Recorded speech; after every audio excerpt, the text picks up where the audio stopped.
How we doing, guys? And of course, it's Arsenal against Manchester United this weekend.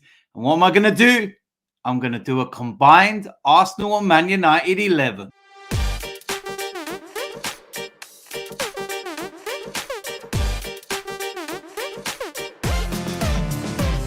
So, like I said, I'm going to do a combined Arsenal and Manchester United lineup.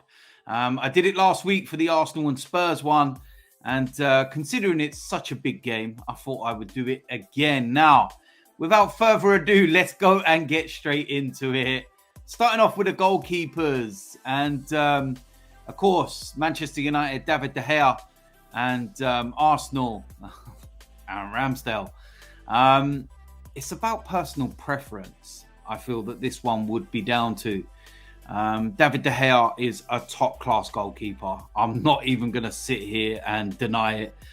He had a dip in form a couple of years ago and then, seems to have rediscovered it. He's still got some mistakes in him. I still don't think he's the most comfortable of goalkeepers with the ball at his feet, which is what, Erik ten Hag seems to be, dealing with at Manchester United. He's got better, don't get me wrong. I don't think he's just the overall package. I think eventually Manchester United will move on from him, but his overall goalkeeping is quality. Aaron Ramsdale, I feel, is more of that complete package because he can play with his, feet and very comfortable at playing out from the back.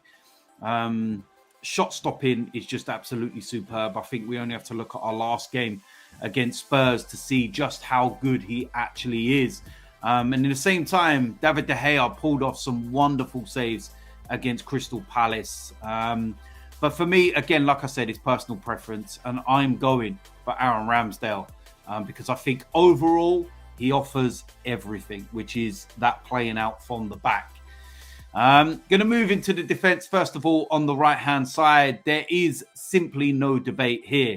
Right now for Manchester United, it's Aaron Wan-Bissaka, and I think that he's improved dramatically. I think his Man United career was basically finished. Erik ten Hag has had to play him, and he's been really good. But you're going up against Ben White, who has been one of the best right-backs in the Premier League this season, and there simply is no comparison.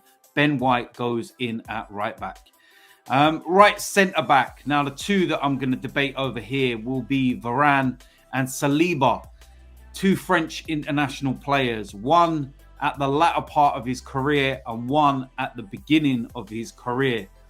Kind of the pretender to the throne, shall we say.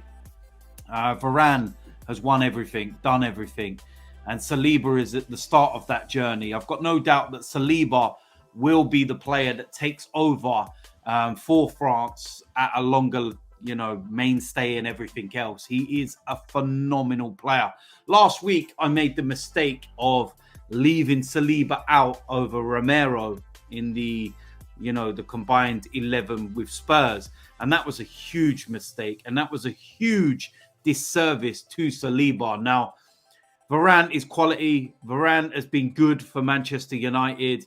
But again, I'm going with preference and I'm putting William Saliba there. Like I said, the pretender to the throne and somebody that I feel is, right up there with Varane all day long. And his ceiling is massive on where he can go. So I'm going to go with him there. Left centre-back, this will be between Martinez and Gabriel. Martinez has come in at Manchester United and done really well. I know that there were talks that Arsenal were linked with him in the summer. But Gabriel, for me, has been absolutely immense. If you don't rate Gabriel, you simply are not an Arsenal fan or you simply haven't watched Arsenal games. He has been rock solid. Absolutely colossus. And for as good as Martinez has done at Manchester United, he does not get in ahead of Gabriel. Absolutely no chance at all. Moving to the left-back position, and there will be debates over this one. The two that I will go with, of course, Zinchenko and Luke Shaw. Now, Luke Shaw has had a fantastic season at Manchester United, and Zinchenko is just an absolute unbelievable player.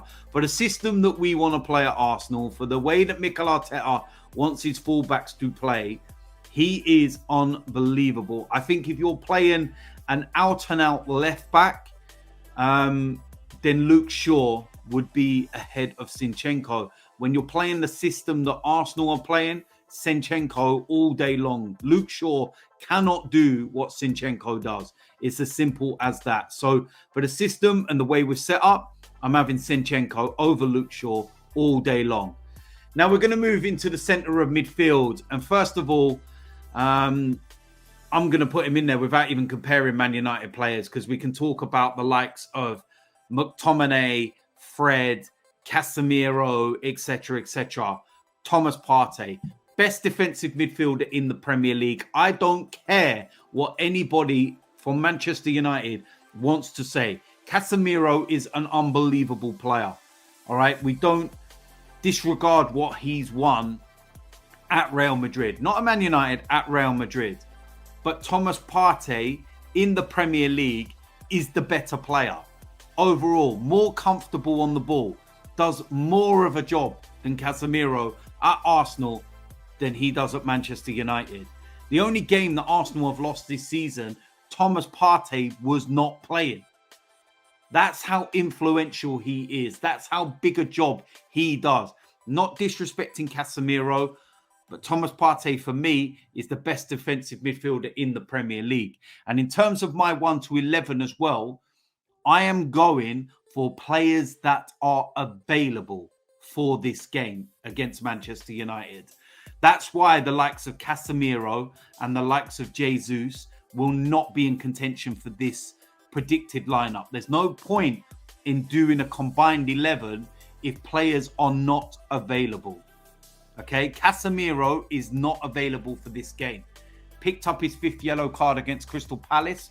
Sorry, if it was before the game, I would have had Thomas Partey and Casemiro. But Casemiro's not available, so he doesn't get in the squad. Next of that midfield pairing, again, you speak of the names at Manchester United that I was saying, McTominay, Fred, etc. They don't come close to Granit Xhaka. Absolutely nowhere near Granit Xhaka. His season has been insane. So good. Now, like I said, I would have had Casemiro and Partey, but Casemiro, again, is suspended. So Granit Xhaka, absolutely no doubt at all. Going to move into the attacking areas on the right-hand side. Do Manchester United even have anybody on that right-hand side? Jadon Sancho, etc. Absolutely no chance in any way, shape or form. I think this is a very, very simple one. And it's Bukayo Saka. Doesn't matter even if Jadon Sancho was in the squad or been contesting games of late. Bukayo Saka is one of the best players in the Premier League. And he's been consistent all season. It's as simple as that. I don't know more I can actually say on it. Going to move into the middle. And you've got Martin Odegaard with Arsenal, of course. And then you've got, I'd say, Christian Eriksen, possibly, with Manchester United. Bruno Fernandes.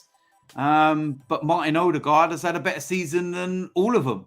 It's as simple as that. I don't really know what more I can say on the matter. Martin Odegaard has had a better season than Eriksen, better season than Bruno Fernandes, and I would rather him all day long ahead of any one of those players. So for me, he goes in there. I don't know what more I can say on it. On the left-hand side, again, who do Manchester United really have on that left-hand side? I know they're going to talk about Marcus Rashford out there, but I will get onto Marcus Rashford in a moment and you'll see why. But you've got, no one else really. You've got the young lad that plays there. Garnacho, is it? But they're not going to get ahead of Martinelli. Martinelli's had an exceptional season. And I can't say no more than that. Martinelli goes on that left-hand side.